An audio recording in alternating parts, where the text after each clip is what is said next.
आप भी अपनी असली पहचान, अपना नाम खोजिए, नहीं तो ये नेता लोग तो 100 तरह के विभाजन पैदा करते रहेंगे, अपनी रोटियां सेकते रहते हैं। और नेताओं को भी मैं क्या दोष दूं? कोई अच्छा नेता आए तो आप उसको जिताओगे क्या? सबको लेकर हम आगे बढ़ते हैं, लेकिन मैं फिर उसी बात पर आचार्य जी आ जाऊंगी। आप मेरी बात सुन ले। अगर नीतीश कुमार की ओर से आरक्षण की व्यवस्था को बढ़ा दिया जाता है, वो सालों तक बिहार जैसे राज्य के मुख्यमंत्री रहे, जनता, यही जनता जो यहाँ पर आपकी बातों पर नीतीश कुमार के खिलाफ ताली बजा रही है, यही जनता जब वोट देने की बारी आती है जाकर उनको वोट करती है। तो ये दोनों बातें अलग अलग नहीं हो सकती ना, कि जब ताली बजाने की बात आए तब तो हम आचार्य जी के साथ खड़े हो जाएं। चाहिए कि बताओ यहाँ पर भ्रूण हत्या कितनी है, जेंडर रेशियो कितना है, शिक्षा का स्तर क्या है, रोजगार का स्तर क्या है, प्रति व्यक्ति आय का स्तर क्या है, ये आंकड़े महत्वपूर्ण है कि नहीं है? यहाँ पे कॉलेज कितने हैं, यहाँ अस्पताल कितने हैं, ये आंकड़े ज्यादा। जय हिंद दोस्तों, स्वागत करता हूँ एक और इंटरेस्टिंग वीडियो। तो आज हम देखें किस प्रकार से आचार्य प्रशांत ने खास करके गोदी मीडिया एंकर त्रिपाठी को उसके शो में पूरी तरह से एक्सपोज कर दिया है। जिस प्रकार से आजकल गोदी मीडिया मुद्दे को उठाती है, और वो महंगाई, बेरोजगारी, शिक्षा का स्तर हो या फिर अन्य कई मुद्दों को लेकर दोस्तों, जिस पर आम जनता का फायदा हो, इन सभी को मुद्दे से भटकाते हुए खास करके उन सभी मुद्दों को उठाते हैं जिस पर खास करके बीजेपी और मोदी का फायदा हो सके। इन्हीं सभी बातों को लेकर दोस्तों किस प्रकार से आचार्य प्रशांत ने गोदी मीडिया एंकर त्रिपाठी को उसी के समय उसको एक्सपोज कर दिया है। आइए हम इस वीडियो को देखते हैं। नहीं, जातिगत जनगणना को लेकर आपने कटाक्ष किया है। हाँ। और आप कह रहे हैं कि अब किलो में तौल लो। बिल्कुल कि हमारे पास कितने टन है, बिल्कुल। अभी चुनाव आ रहे हैं, हाँ। एक एक खबर जो पढ़ूं और उसमें देखिए आपका मंच भी शामिल होता है। इतने प्रतिशत ये हैं, इतने प्रतिशत वो हैं, इतना ऐसा है, इतना ऐसा है। अरे ये बताओ ना, शिक्षित कितने हैं?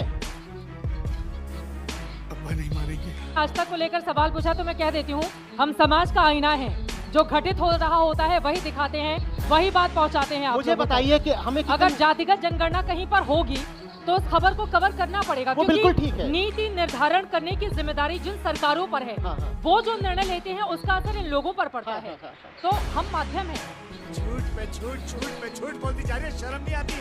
वो बिल्कुल ठीक है। उनको उस बात तक मैं पहुंचाना। जिस मुद्दे पे आ रहा हूँ समझिए, कॉन्स्टिट्यूएंसी में अगर हमें आंकड़े बताने ही हैं तो सबसे पहले आंकड़ा होना चाहिए कि बताओ यहाँ पर भ्रूण हत्या कितनी है, जेंडर रेशियो कितना है, शिक्षा का स्तर क्या है, रोजगार का स्तर क्या है, प्रति व्यक्ति आय का स्तर क्या है। ये आंकड़े महत्वपूर्ण है कि नहीं है? यहाँ पे कॉलेज कितने हैं, यहाँ अस्पताल कितने हैं, ये आंकड़े ज़्यादा महत्वपूर्ण है। बिल्कुल जातिगत गणना होनी चाहिए, क्योंकि हमारे यहाँ पर आपकी शिक्षा का और आर्थिक स्थिति का स्तर क्या है, ये कोरिलेटेड होता है आपकी जाति से, तो वो कुछ गलत नहीं हो रहा।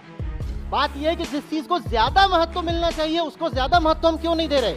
हम क्यों नहीं कभी पूछते कि किस कॉन्स्टिट्यूएंसी में महिलाएं कितनी मारी जा रही हैं? ये बात कभी नहीं होती। किस कॉन्स्टिट्यूएंसी में प्रदूषण का क्या स्तर है, इसकी कभी बात सुनी आपने? ये रेटिंग हमें चाहिए, और इसके लिए मैं मीडिया से कह रहा हूं कि अपने कर्तव्य का पालन करिए।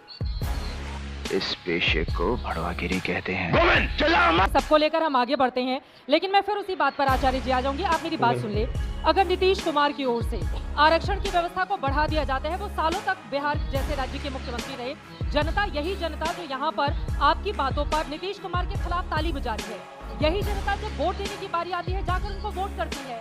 तो ये दोनों बातें अलग अलग नहीं हो सकती ना, कि जब ताली बजाने की बात आए तब तो हम आचार्य जी के साथ खड़े हो जाएं, लेकिन जब वोट देने की बात आए तो उसी आरक्षण पर, उसी जाति आधारित व्यवस्था पर जाकर हम वोट करें। ये दोनों बातें तो परस्पर एक दूसरे से जुड़ी हुई। देखिए, आदमी जाति के आधार पर, अपनी आर्थिक स्थिति के आधार पर, मैं किस सोसाइटी में रहता हूँ, मैं कौन सी RWA से हूँ, मैं गेटेड कम्युनिटी में रहता हूँ कि नहीं रहता हूँ, इन आधारों पर, मैं गोरा हूँ, मैं काला हूँ, मैं पुरुष हूँ, मैं स्त्री हूँ, इन आधारों पर अपनी पहचान तभी बनाता है जब उसे ज़िंदगी में कोई बताने वाला नहीं मिला होता कि तुम्हारी असली पहचान क्या है।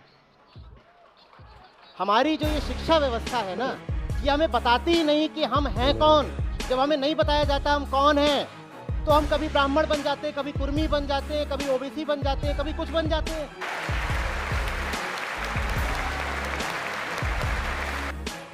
क्योंकि हमारी जो चेतना हमसे पूछती है मेरा नाम बताओ, और मेरा जो असली नाम है वो मुझे किसी ने नहीं बताया। माँ बाप जो नाम देते हैं बहुत ऊपरी होता है, वो आपका असली नाम नहीं है।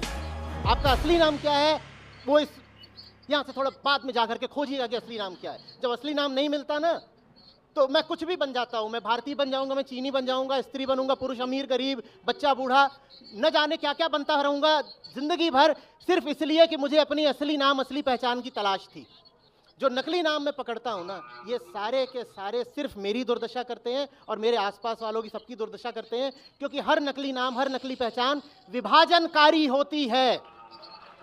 आप ही और बोल रहे हैं। विभाजन का अर्थ होता है हिंसा, विभाजन का अर्थ होता है दूसरे के प्रति द्वेष। एक बार मैंने बोल दिया मैं ब्राह्मण हूं, उसके बाद में कैसे जा करके यहाँ कोई बैठा हुआ है अपनी दूसरी जात बता रहा है, वो हो सकता है आदिवासी हो, वो हो सकता है किसी दूसरे धर्म का हो, ईसाई हो, बौद्ध हो, मैं कैसे उसके प्रति एक विभक्त दृष्टि नहीं रखूंगा। मेरी नजर ऐसी हो जाएगी वो दूसरा है, वो पराया है।